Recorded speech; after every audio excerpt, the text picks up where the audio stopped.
Assalamualaikum warahmatullahi ta'ala wabarakatuh. Bismillah, walhamdulillah, al khairu wa syarru bimasyiatillah, wassalatu wassalamu ala rasulillah Sayyidina Muhammad ibn Abdillah wa ala alihi wa sahbihi wa mawala, wa la hawla wa la quwata illa billah, amma ba'du. Ma'asyiral muslimin, dimanapun anda berada, para pemirsa Al-Bahjah TV dimanapun antum semua, mudah-mudahan Allah Subhanahu wa Ta'ala selalu menjaga antum semua dan tetap dalam lindungan Allah Subhanahu wa Ta'ala. Bertemu lagi pada acara Ragam Sunnah Nabawi dengan kami Habib Hisham Al-Habsyi. Fa insyaallah kami akan menemani antum semuanya selama 1 kali 30 menit ke depan dengan berbagai kesunahan-kesunahan dari Ragam Nabawiyah. Maka pada segmen ini kami mempersilakan antum untuk bertanya, falyatafaddal. Assalamualaikum Habib, saya Pandri mau bertanya, bagaimanakah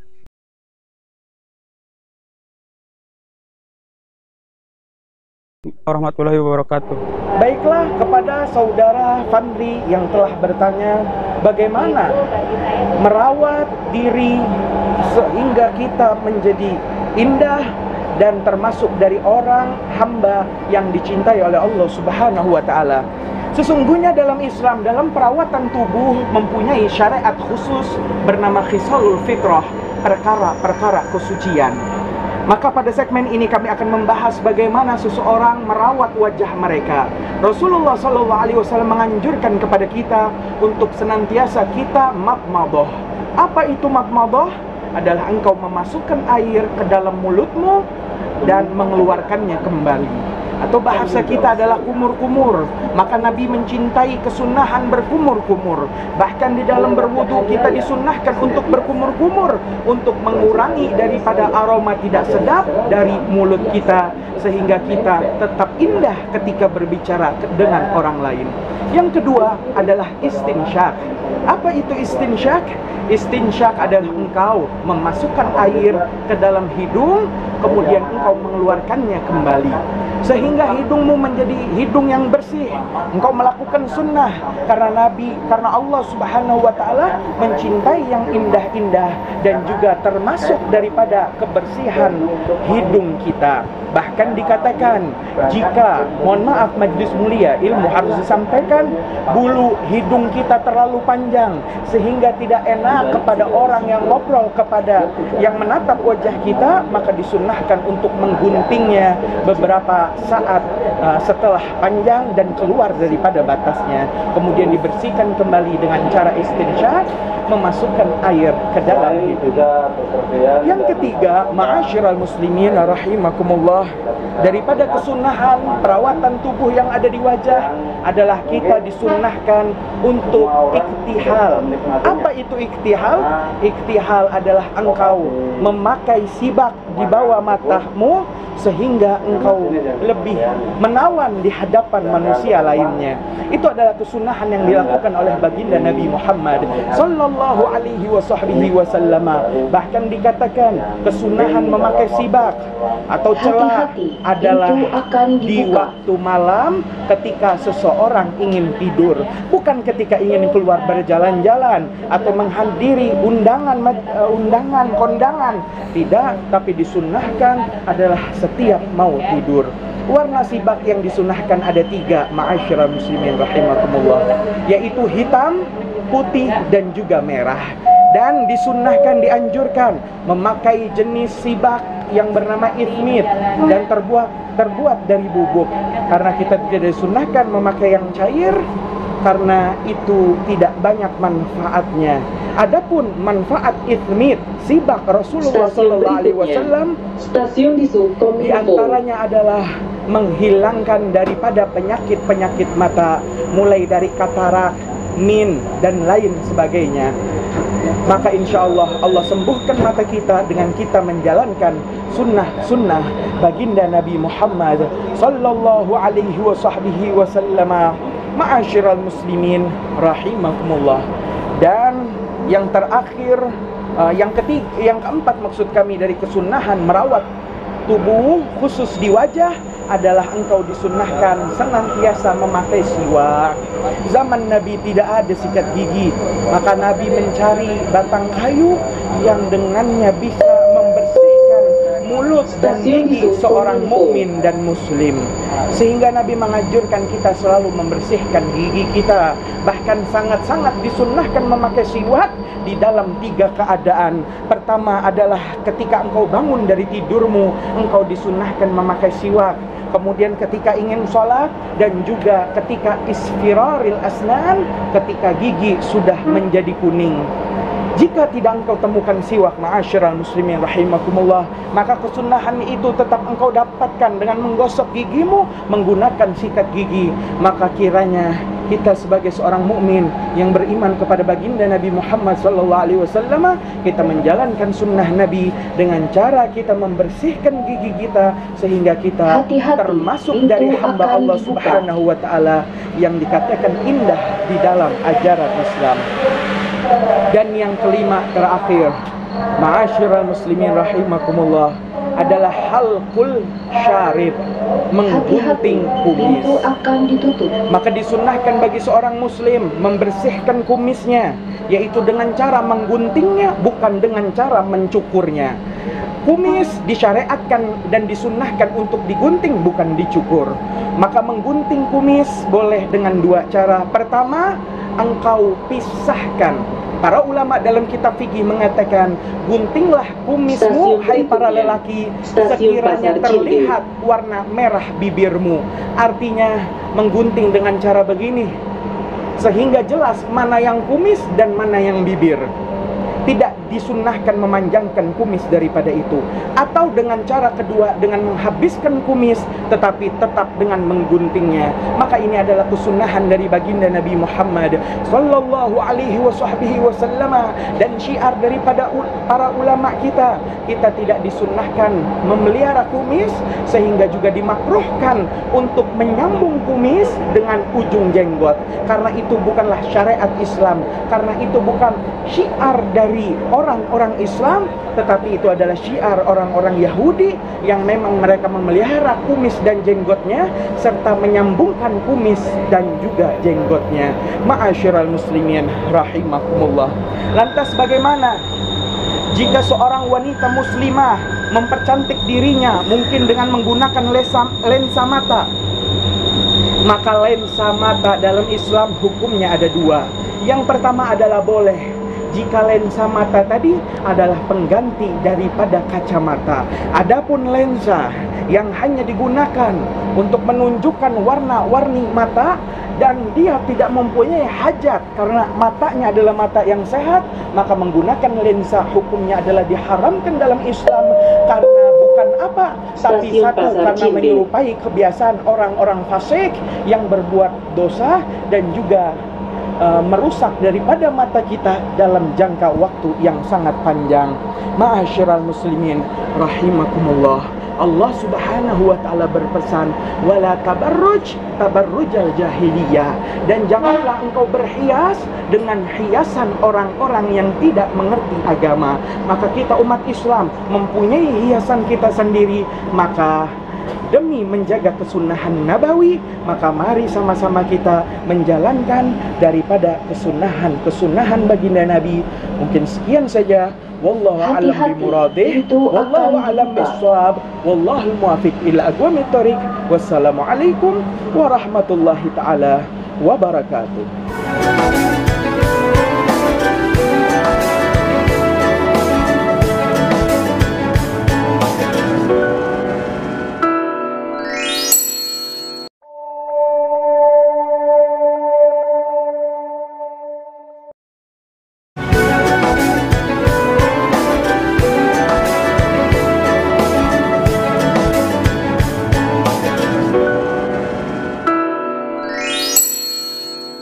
Assalamualaikum Habib, saya Arif.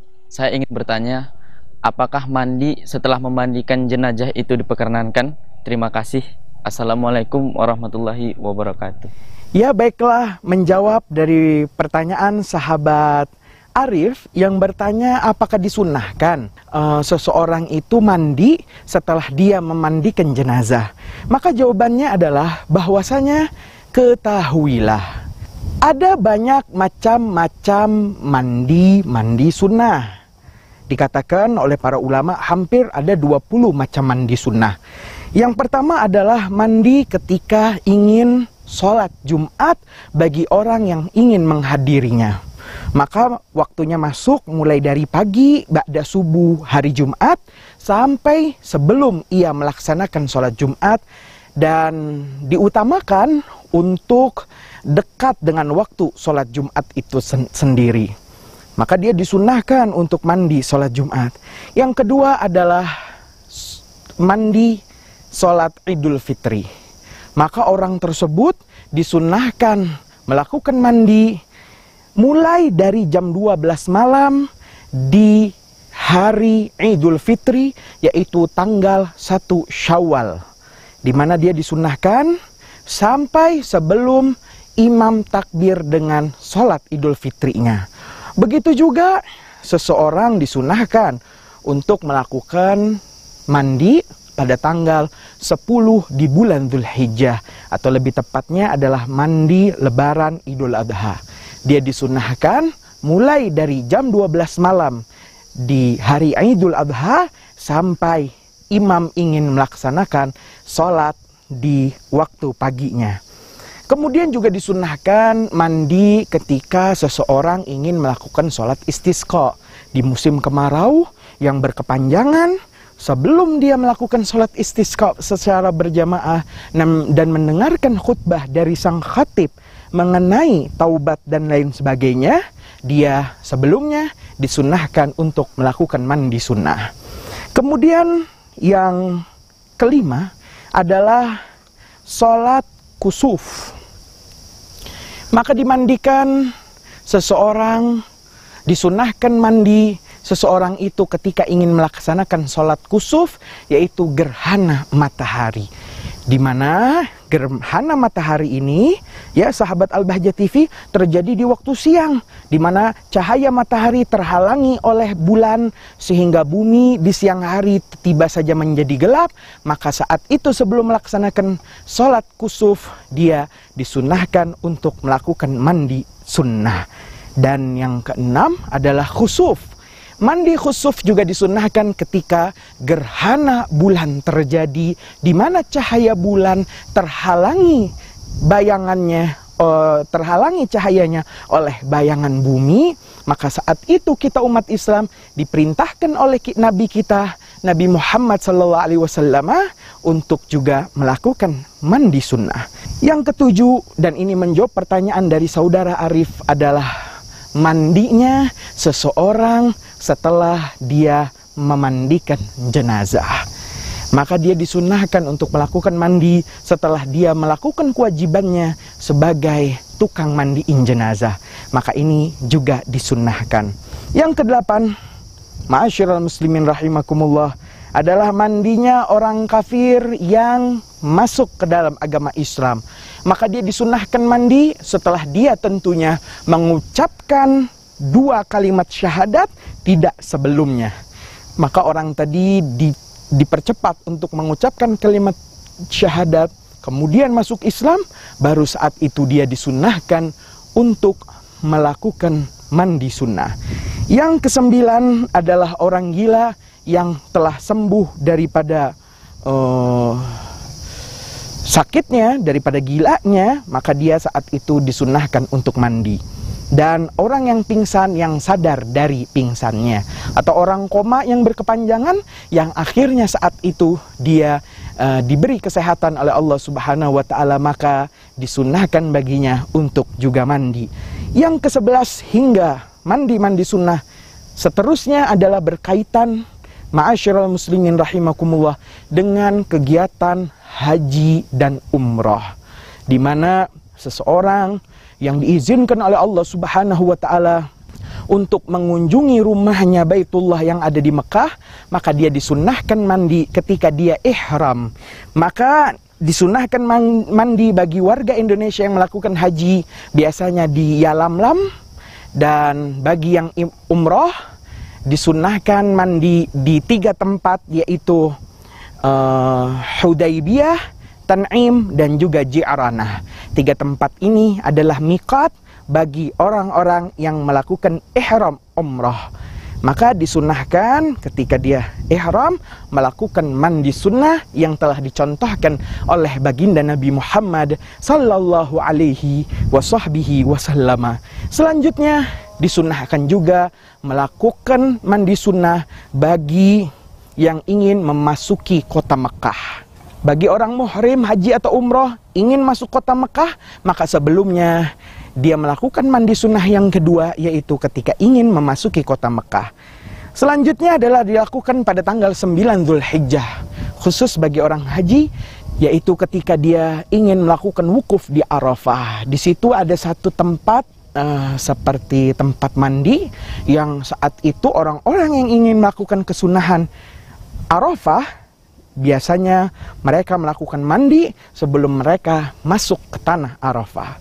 Selanjutnya adalah ketika mabit di Muzdalifah, dan yang ke-15 adalah mandi di 3 hari, yaitu tanggal 11, 12, dan 13 di bulan Dzulhijjah. Disunahkan mandi bagi orang yang ingin melempar 3 jumroh. Orang yang ingin melempar 3 jumroh, di setiap harinya dia disunahkan untuk mandi di setiap harinya, bukan di jumroh yang di tanggal 10 dia tidak disunahkan mandi karena waktu yang sangat dekat dengan mandi hari Arafah. Sahabat Al-Bahjah TV dimanapun antum berada, disunahkan sholat sunnah, disunahkan mandi sunnah bagi orang yang ingin melakukan tawaf, baik tawaf ifadah, tawaf kudum, atau tawaf wada, dan tawaf sunnah lainnya. Dia disunahkan sebelum melakukan tawaf keliling Ka'bah 7 kali untuk melakukan mandi sunnah. Dan yang selanjutnya adalah ketika ingin sa'i dari Bukit Sofa ke Bukit Marwah, maka dia juga disunahkan sebelumnya untuk melakukan mandi sunnah. Dan yang terakhir adalah mandi sunnah ketika ingin ia berziarah kepada Nabi kita Muhammad sallallahu alaihi wasallam, atau lebih tepatnya ketika seseorang ingin masuk ke kota Madinah Al-Munawwarah. Ma'asyiral muslimin rahimakumullah, juga dikatakan bahwasanya mandi sunnah yang dilakukan bagi orang yang muhrim haji atau umrah di Mekah, maka dia tidak boleh mandi menggunakan daripada sabun, sampo, dan berbagai hal yang wangi, karena itu nanti akan termasuk daripada pembayaran dam dan termasuk daripada pelanggaran di tanah haram. Selanjutnya yang ke-19 adalah mandi habis bekam, maka itu juga disunnahkan, atau habis mengambil darah yang diajarkan oleh baginda Nabi Muhammad SAW, kita juga disunnahkan untuk melakukan mandi sunnah. Dalam kitab Sofwati Zubat, Al-Imam Ibn Ruslan mengatakan, masnunuhu huduru jum'atin kila idaini wal ifaqatul islamu wal khasful istisqa'u wal ihramu dukhulu makkatin wukufu arafah warramyu wal mabitu bil Muzdalifah wal ghaslu man ghassala mayitan kama lidakhilil hammami aw man hujima, wallahu alam biswab.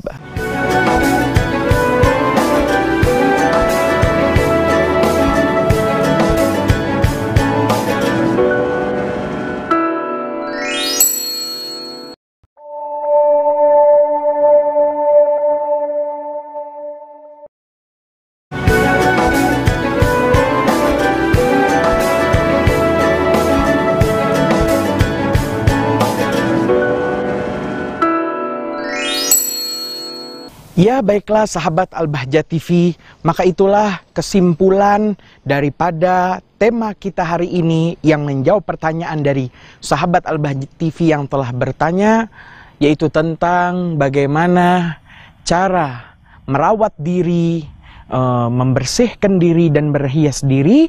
Di antaranya adalah dia memperhatikan apa yang ada di wajahnya, mulai dari berkumur-kumur, kemudian memasukkan air ke hidung istinsyak ketika berwudu, kemudian dia melakukan memotong kumisnya yang telah dianjurkan oleh baginda Nabi, dan itu syiar dari agama kita Islam.